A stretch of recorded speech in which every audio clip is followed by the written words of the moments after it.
Once we found out that everyone in our family was hepatitis B positive, we realized that it was something we needed to talk about.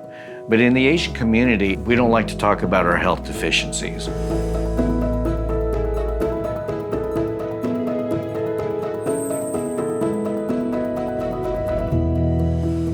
My name's Alan Wong. I'm 60 years old. I'm a former news reporter and anchor in San Francisco, and now I've transitioned into public information officer. I have 3 children and my wife. So I first found out that I had hepatitis B when I was working as a young reporter in Corpus Christi, Texas.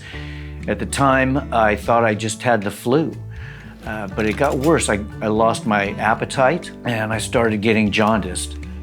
That was basically a flare-up of my liver. Lasted about a month, but then you get over it.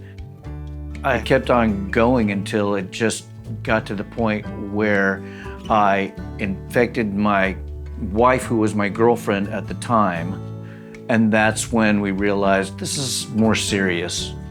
So I went to see a hepatologist. We got the test back.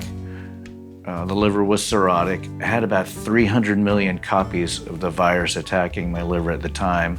That's when I started getting treatment for it. I had no idea there was treatment for it. Didn't know, wasn't taking anything, so they put me on this antiviral, and I've been on it for about 20 years. The problem that we have with hepatitis B is the lack of awareness, the lack of doctors screening their patients and people wanting to be screened. I didn't have any knowledge of it, but what was interesting was that my brother did have knowledge of it. My sister had knowledge of it. What we didn't realize is that we were all infected, most likely when we were born, passing through the birth canal, because my mother turned out to be hepatitis B positive as well. It was still up to me and my brothers and sisters to connect the dots, to figure out that we all had it, and then look back and realize that my mother's 3 brothers had died of liver cancer, and they were hepatitis B positive. But once we found out and we had this aha moment, then there was less shame, that we felt like we could talk openly more about it. And that's when I realized, I have a platform, I should use it. And so I decided to start speaking publicly about hepatitis B. The reason why a lot of Asian people don't talk about hepatitis B is because it's kind of taboo to talk about your health deficiencies.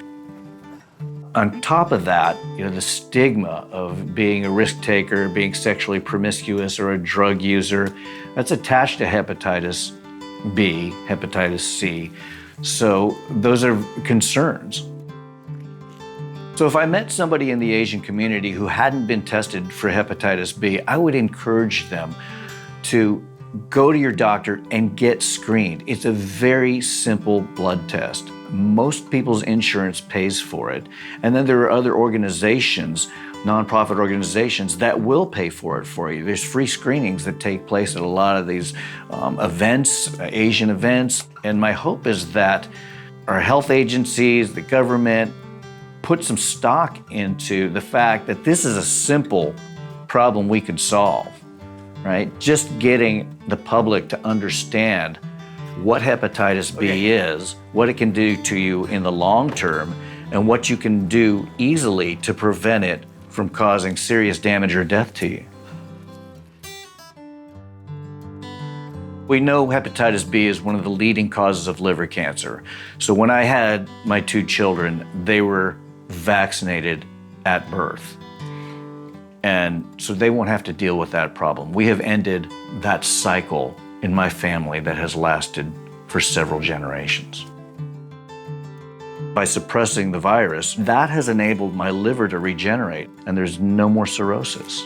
I'm living a pretty normal life. Keep going, boys. And I'm thankful for that every day. I am living proof that if you just pay attention, if you just arm yourself with knowledge, be a good health advocate for yourself, and simply get screened and get treatment, you're going to be okay. Hey, come on, buddy.